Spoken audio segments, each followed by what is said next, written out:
Imagine une personne debout devant deux portes identiques. Elle hésite, analyse, anticipe les conséquences de chaque choix jusqu'à rester paralysée, incapable de décider. Cette scène illustre parfaitement le dilemme de l'overthinker, celui qui pense trop. Et c'est pas juste réfléchir beaucoup. Là on parle de ce truc où ton cerveau s'active tout seul, et tout le temps.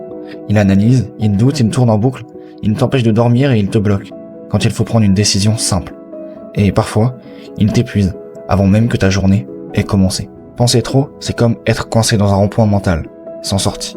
Et le pire, c'est que souvent, tu sais que t'es dedans, mais tu sais pas comment en sortir. Mais pourquoi notre cerveau fait ça? Pourquoi est-ce qu'on pense autant? Est-ce qu'on est juste des gens stressés ou il y a un vrai truc derrière? À la base des bases, penser, c'est un super pouvoir. C'est ce qui nous permet d'anticiper, de comprendre, de résoudre. Le cerveau humain est une machine à analyser.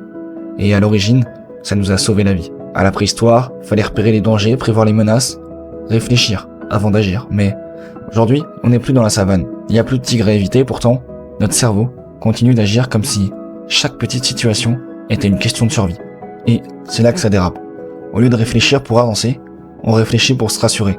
On repasse, on doute, on cherche la perfection et à force, on se noie dans nos propres pensées.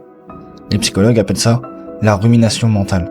Et c'est pas juste un mot compliqué, c'est un vrai facteur de stress, d'anxiété, voire de dépression.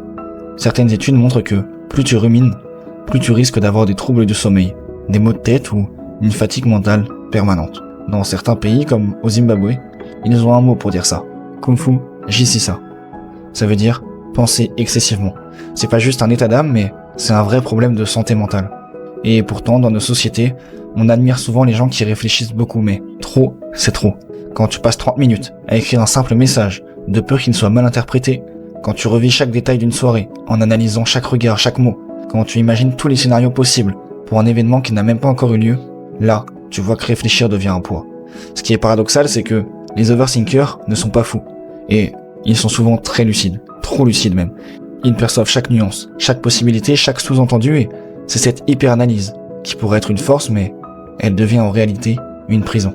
Mais alors, on fait quoi? On arrête de penser? Non. Ce serait comme dire à un cœur d'arrêter de battre. Ce qu'il faut, c'est apprendre à penser différemment. Déjà, prendre conscience que ce qu'on vit, c'est normal. T'es pas le seul, des millions de personnes vivent ça chaque jour et oui, ça se travaille. La première chose qui aide vraiment, c'est de revenir dans le moment présent. Le plus simple pour ça, c'est de respirer. Juste respirer. 3 grandes inspirations, lentes. Ça paraît bête, mais ça reconnecte ton cerveau au réel. Et ça casse la boucle. Ensuite, écrire. Noter ce qui tourne en boucle dans ta tête. Le fait de poser tes pensées sur du papier, c'est comme leur dire « Ok, je vous ai entendu, mais maintenant laissez-moi tranquille ». Tu peux aussi te fixer des limites. Par exemple, pour prendre une décision, donne-toi un temps. 5 minutes, pas plus. Et tu choisis, tu ne reviendras plus jamais là-dessus. Je t'avoue, ça, c'est très compliqué à faire, mais tu peux le faire. Même si le choix n'est pas parfait, ça restera toujours un pas en avant et avancer, c'est toujours mieux que de rester bloqué. Et il y a la thérapie, la vraie thérapie. Les thérapies cognitivo-comportementales. Par exemple, elles peuvent t'aider à reprogrammer ton rapport à la pensée, à différencier tes pensées utiles de celles qui tournent en rond et qui sont là pour rien. Mais surtout, rappelle-toi que trop penser, ça ne veut pas dire que tu es faible.